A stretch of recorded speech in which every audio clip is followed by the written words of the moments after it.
Hey everyone, before we jump into coding, this project assumes you already have a basic grasp of Python, like loops and variables, and a little bit of high school biology. If you're new to both of them, I have resources linked in the description. In this tutorial, we're going to learn how to count the amount of nucleotides in a DNA strand. First, we're going to define a string and call it DNA. Remember to use double quotes to make it a string. Then write the sequence.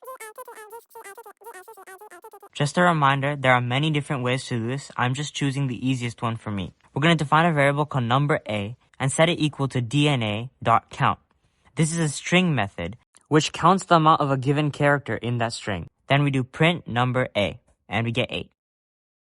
In this tutorial, we're going to learn how to transcribe DNA into mRNA. Alright, so we're back here with our DNA string and now we're going to transcribe it into RNA. We're going to make a variable and call it mRNA and set it equal to DNA.replace. This is another string method.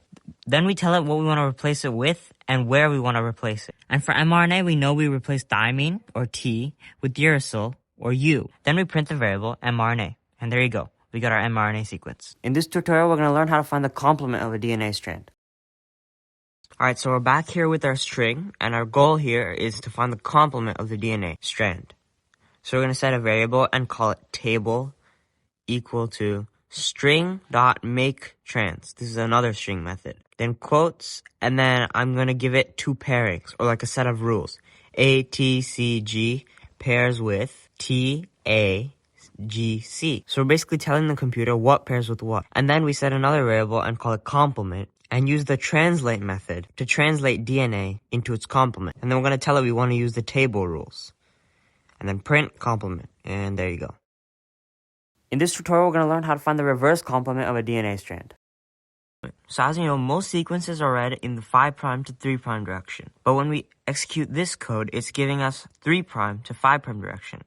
And we want to reverse it. So we're going to set a variable, reverse complement, equal to, brackets, ::(-1). Python standard splicing rule. Brackets, start, :stop, :step. Leaving the start and stop blank tells Python to grab the entire sequence. The -1 is just a step.